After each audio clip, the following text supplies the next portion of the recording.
Hello mga kois, for today's video pala may ipapakita ko sa inyo. May gagawin tayong baluster mga kois, no. May order kasi sa atin ito 20 pieces, kaya malaking tulong na rin, no. Ang size pala ng gagawin natin mga kois is 2 feet by 4 inches. 2 feet yung height, tapos 4 inches naman yung diameter. Sa paggawa pala ng ganitong klaseng baluster mga kois, since wala tayong hulmahan, kasi nga may-ari mismo yung nagbigay sa atin ng ganitong design, ay kinakailangan talaga natin gumawa ng bago mga kois, no. Bali ang gagawin ko pala dito mga kois is isa lang, tapos gagawan ko siya ng hulmahan.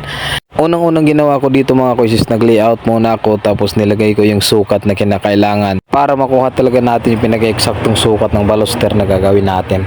Kapag nakagawa na pala tayo ng pattern sa papel mga kois, is ililipat natin siya sa yero, kasi itong yero na mismo dito na natin gagawin yung baluster natin mga kois, no. Bago pala ako magpatuloy mga kois, nais ko lang pala magpasalamat sa mga sumusuporta sa aking page mga kois, no. Salamat sa mga magagandang komentong nare-receive ko, tsaka dun sa mga nag-suggest kung paano ko pa mas lalong mapaganda ang content ko. Kaya maraming salamat sa inyo mga kois. Fast forward tayo dito mga kois, is gagawa na nga tayo dito ng baluster natin.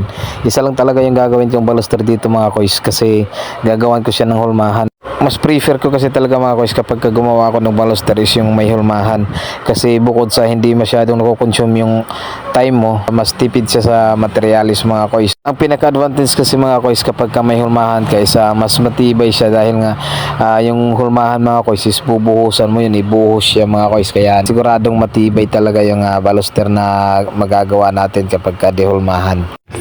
By the way mga kois, simula pala nung naggawa ko ng content is marami-rami na rin yung nag-message sa akin. Ang problema nga lang is medyo may kalayuan talaga, kasi nandito ako sa Mindanao, tapos yung mga nag-message sa akin nasa Luzon pa, no.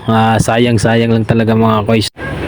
Ngayon mga kois, malapit na nating mapurma yung baluster na ginawa natin mga kois, no. Ayan, pagka natapos natin mapurma yan is i-finish na lang natin yan gamit yung masa na pure simento na talaga. So ito na nga siya mga kois, no. Napurma na yung baluster natin, kulang na lang i-finish natin para kumintab siya.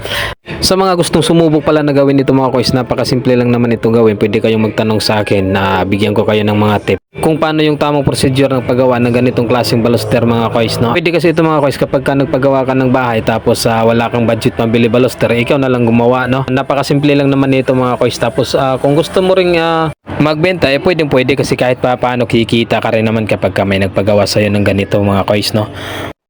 So ngayon mga kois, umpisahan na nating i-finish itong ating baluster, o pakintabi na natin ito mga kois. Sa pag-finish pala nitong baluster mga kois, siguraduhin nating malinis yung imimix natin na purong simento, kasi pagka may mga buha-buhangin kasi yan, isasabit siya doon, at hindi maganda yung kakalabasan ng baluster natin mga kois, no.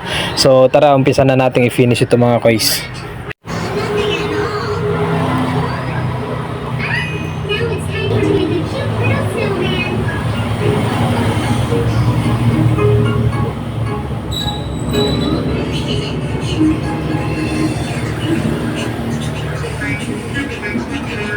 So ganun-ganun lang mga kois, no. Makikita nyo malinis at makinis na yung baluster natin mga kois, no. Napakadali lang. Kung ako sa inyo, gayahin nyo na to mga kois, para may pang extra income kayo mga kois. Bali ang susunod kong gagawin dito mga kois is gagawan ko na ito ng hulmahan. Isa lang talaga yung ginawa ko mga kois, kasi mas prefer ko talaga yung may hulmahan. Kaya kung interesado ka at gusto mo ring matuto kung paano gumawa ng hulmahan ng baluster, sundan mo lang ang susunod kong video.